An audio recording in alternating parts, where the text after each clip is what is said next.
La Terre est le berceau de l'humanité, mais on ne passe pas sa vie entière dans un berceau. Cette citation appartient à un scientifique russe considéré comme le père et le théoricien de l'astronautique moderne.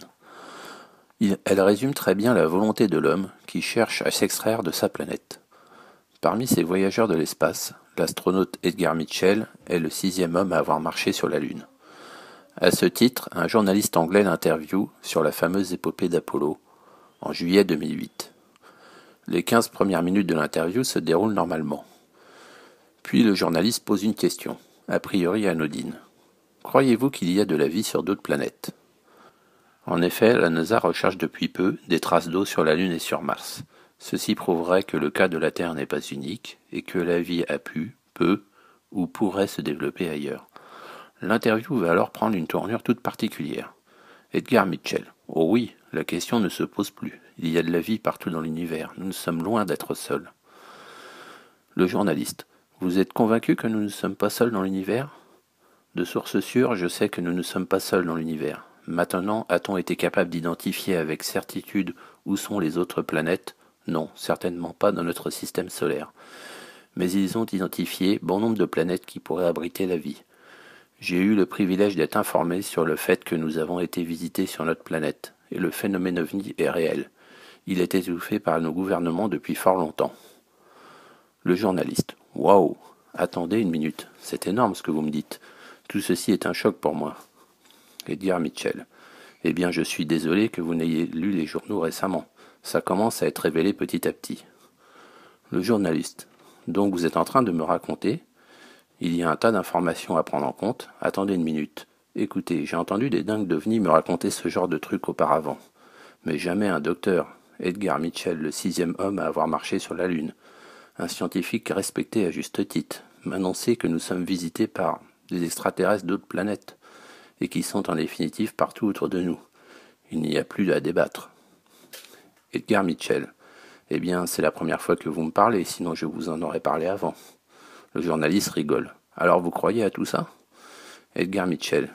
Il y a bien plus de balivernes à ce sujet que de vraies informations. Mais c'est un phénomène réel. C'est maintenu secret par tous nos gouvernements depuis les 60 dernières années tout au moins. Mais lentement cela s'ébruite, certains d'entre nous ont eu la chance d'être mis au courant. Pour ma part, j'ai grandi à Roswell, au Nouveau-Mexique, là où l'incident de Roswell en 1947 est présumé avoir eu lieu. Et je suis bien renseigné sur cette affaire. Mais j'ai été convié dans des cercles militaires, les cercles d'intelligence, lesquels savent bien plus que ce qui a été montré au public. Oui, nous avons été visités. Le journaliste. Êtes-vous sérieux ? Vous n'allez pas me faire le coup. Je vous fais marcher, ce n'est pas vrai. Je me demandais si j'avais affaire à l'humour d'un astronaute. Et dans 2 minutes, vous allez me dire que vous êtes tombé dans le piège. Edgar Mitchell. Non, je ne ferai certainement pas cela. Le journaliste. Waouh ! Oh, alors vous avez été briefé à propos du fait que nous avons été visités. Eh bien, briefé est l'un des mots utilisés. J'ai été impliqué à bien des égards dans ce travail. Ce n'est pas mon travail principal, mais j'ai été très impliqué dans certains comités et programmes d'intelligence avec d'éminents scientifiques et une multitude de gens de l'intelligence qui connaissent la véritable histoire, et je n'hésite pas à en parler. Le journaliste. Quelle est la véritable histoire ? Edgar Mitchell. Je viens de vous la raconter. Nous avons été visités. Le journaliste. Sommes-nous en contact régulier ou s'agit-il d'un crash ? Edgar Mitchell. Eh bien non, il y a peu de contacts qui perdurent. Je ne peux vous dire car j'en ignore l'ampleur, tous les détails, mais le fait que nous avons été visités, le crash de Roswell est réel. Et d'autres contacts se sont avérés véridiques et sont en cours de suivi. C'est bien connu parmi ceux d'entre nous qui ont été briefés et proches du sujet. Le journaliste. Alors pourquoi est-ce maintenu secret ? Pourquoi n'est-ce pas divulgué ? Edgar Mitchell. La raison remonte au temps où les grandes instances ont commencé à prendre place après la Seconde Guerre mondiale aux États-Unis de prime abord, et je ne saurais dire pour les autres gouvernements. Tous ont récemment commencé à ouvrir leurs dossiers. Tout ceci commence à se savoir. Regardez sur Internet ou la presse internationale, vous commencerez à apprendre certaines histoires qui sont révélées à présent. Le journaliste. J'ai reçu des personnes dans l'émission qui m'ont raconté que les gouvernements vont aboutir à la révélation. De dire que c'est le cas, croyez-vous à une éventuelle révélation, peut-être cette année ? Edgar Mitchell. Je ne sais pas si ce sera pour cette année aux États-Unis, Mais nous avons constaté ces dernières années que les gouvernements belges, français, brésiliens, mexicains ont ouvert leurs dossiers et ont donc admis qu'ils possédaient ces documents. Le journaliste. Vous avez eu le temps de penser à tout ça ? Quel sera d'après vous l'impact dans le monde lorsque finalement nous saurons officiellement que des êtres existent en dehors de notre planète ? Edgar Mitchell. Eh bien je pense que sur ce point la tendance est probablement quoi de neuf ? Je pense que certainement aux États-Unis, il y a 70% de la population qui maintenant accepte ce fait. Même si ces gens savent par les tenants et aboutissants de l'histoire, ils savent ou acceptent le fait qu'il y a eu des visites, des manifestations d'ovnis dans le ciel tout le temps, qui ressemblent à des engins E.T. Seulement, tous ne sont pas. J'ai le sentiment que certains d'entre eux sont fabriqués chez nous.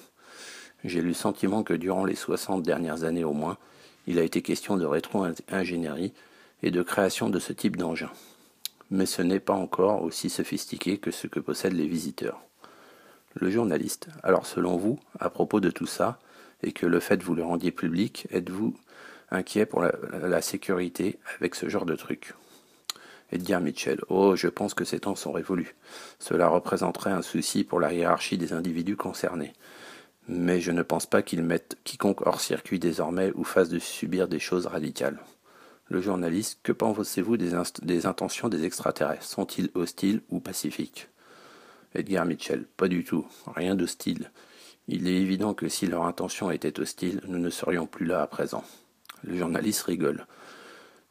Edgar Mitchell. Nous pourrions ne plus être là. Nous n'aurions aucune défense si leur intention était hostile. Le journaliste. Parle-t-on de leur apparence ? À quoi ressemble-t-il ? Edgar Mitchell. Vous avez vu certainement des images. D'après celles que je connais, certains d'entre eux sont des petits êtres qui nous paraissent étranges. Autant que je sache via mes contacts, qui ont eu des contacts, c'est très précis. Journaliste. Wow! Pensez-vous que d'autres personnes qui étaient impliquées dans les alunissages savent quelque chose à ce propos ? Edgar Mitchell. Certains sont au courant. Mais encore une fois, comme d'autres personnes, si vous êtes assez intéressé pour creuser l'affaire et en savoir davantage, vous avez l'opportunité de savoir. Le journaliste. Écoutez, je sais que vous êtes un homme occupé et j'entends votre téléphone. Edgar Mitchell. Oui, les gens ne me laissent pas tranquille. Le téléphone sonne tout le temps et je suis tout seul. Le journaliste. Ça a été l'une des conversations les plus significatives de ma vie. Incroyable. Je veux vous remercier de nous avoir rejoints. Edgar Mitchell. De rien.